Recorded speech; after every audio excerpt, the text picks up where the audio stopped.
Un hospital. Una prisión. Una base militar. Un aula escolar. Lugares que, por definición, deberían ser santuarios de cuidado, rehabilitación, protección o aprendizaje. Ahora, imagina que dentro de esos muros, bajo el sello oficial de un ministerio o un departamento de defensa, se autorizó un protocolo secreto, exponer a personas, a menudo las más vulnerables, a traumas psicológicos brutales para medir su resistencia, su obediencia o su ruptura. Esto no es una distopía teórica. Es el registro histórico desclasificado de democracias occidentales. Los documentos existen.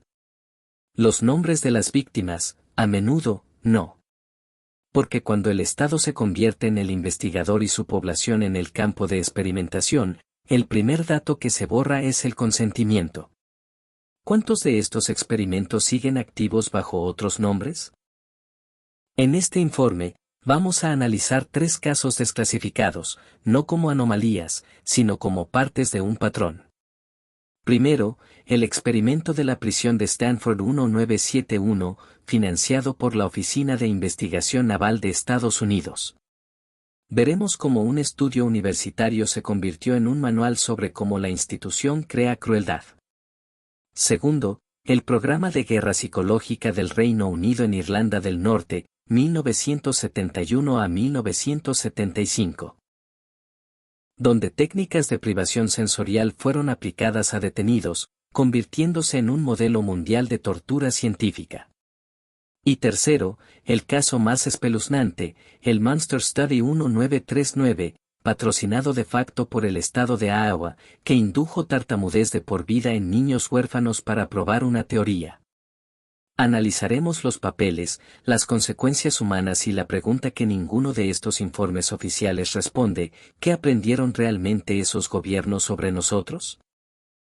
El experimento, dirigido por Philip Zimbardo y financiado con una beca de la Oficina de Investigación Naval, ONR, de Estados Unidos, buscaba estudiar la psicología del encarcelamiento. En 6 días, estudiantes sanos asignados como guardias sometieron a los prisioneros a abusos psicológicos tan severos que el estudio tuvo que ser cancelado. La conclusión oficial: la situación, no la disposición personal, determina el comportamiento malvado. Pero el interés de la Marina no era académico. Era práctico. En plena Guerra Fría y revueltas carcelarias, como Attica, necesitaban entender los límites de la obediencia en sistemas de autoridad cerrados, cómo se controla una prisión o un campo de detenidos. Stanford les dio un modelo: dale a una persona un rol de poder anónimo dentro de una estructura legitimada, y la brutalidad surgirá espontáneamente. El experimento no solo estudió el mal, operacionalizó cómo crearlo. Sin embargo, Stanford era un entorno simulado. Los sujetos podían irse, y algunos lo hicieron. ¿Qué sucede cuando el escenario no es una universidad, sino una instalación militar real? Los sujetos son prisioneros de guerra o disidentes, y los investigadores son psiquiatras del ejército. Para responderlo, cruzamos el Atlántico. Entre 1971 y 1975, el gobierno británico autorizó el uso de las llamadas técnicas de interrogatorio profundo en detenidos del conflicto norirlandés. Estas técnicas, diseñadas por psiquiatras y psicólogos militares, incluían privación sensorial, capuchas y ruido blanco constante, privación de sueño, posiciones de estrés y desorientación espacio-temporal.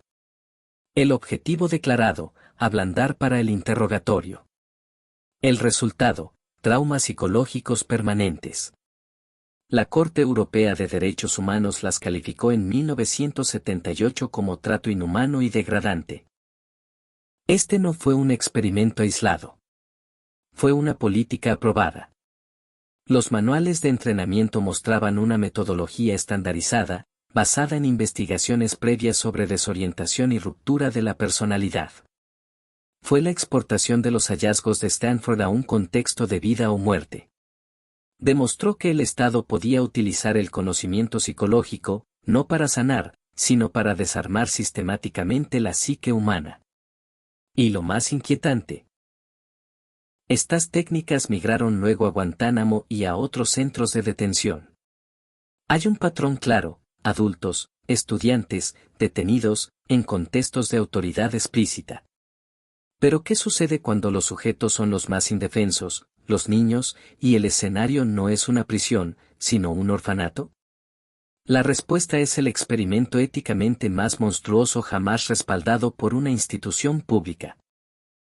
En 1939, la logopeda Mary Tudor, bajo la supervisión del prestigioso psicólogo Wendell Johnson de la Universidad de Iowa, realizó un experimento con 22 niños huérfanos de Davenport. A un grupo se les dio terapia positiva. Al otro, a niños perfectamente normales, se les repitió obsesivamente que eran tartamudos, que debían ocultar su defecto, criticando cada vacilación. El objetivo: probar si el tartamudeo era causado por la ansiedad inducida. El resultado: los niños del grupo negativo desarrollaron problemas de habla, ansiedad y daño psicológico que les duró toda la vida. El estado de Iowa, que gestionaba el orfanato, consintió el acceso. Aquí la línea se cruza de manera irreversible. No se estudia una reacción en un contexto de presión. Se crea patología en mentes en desarrollo para confirmar una teoría. La universidad y el Estado fueron cómplices al permitir el acceso a niños vulnerables y no supervisar el método. El estudio, llamado Monster por los propios investigadores por su crueldad, fue ocultado durante décadas. No produjo conocimiento útil, solo sufrimiento. Demuestra que el marco de experimento aprobado puede proteger a los perpetradores y enterrar a las víctimas. Estos 3 casos están desclasificados. Son historia. Pero el patrón, Estado y ciencia y sujetos vulnerables, no es antiguo. Esto nos obliga a la pregunta incómoda: si estas prácticas fueron documentadas y luego parcialmente ocultadas, ¿qué experimentos psicológicos no desclasificados se están realizando hoy? La pista puede estar en el medio más omnipresente, Internet. Conectemos el patrón histórico con el presente. Objetivo: obtener conocimiento aplicable para el control, de prisiones, de detenidos, de conducta. Método: aplicar estrés psicológico controlado a una población muestra. Marco: una institución, universidad, ejército, con financiación o autorización tácita, explícita del Estado. Ética: subordinada al bien mayor de la seguridad nacional o el avance científico. Ahora, observe el experimento de contagio emocional de Facebook 2012, mencionado en nuestro informe anterior. 700.000 usuarios fueron manipulados sin su consentimiento para estudiar cómo las emociones se propagan en redes. Fue un experimento psicológico a escala masiva realizado por una corporación, pero con un detalle crucial: los datos de esos usuarios, su comportamiento, son constantemente analizados por agencias de seguridad nacional bajo programas de vigilancia como PRISM. La corporación hace el experimento, el Estado obtiene los datos y el conocimiento derivado.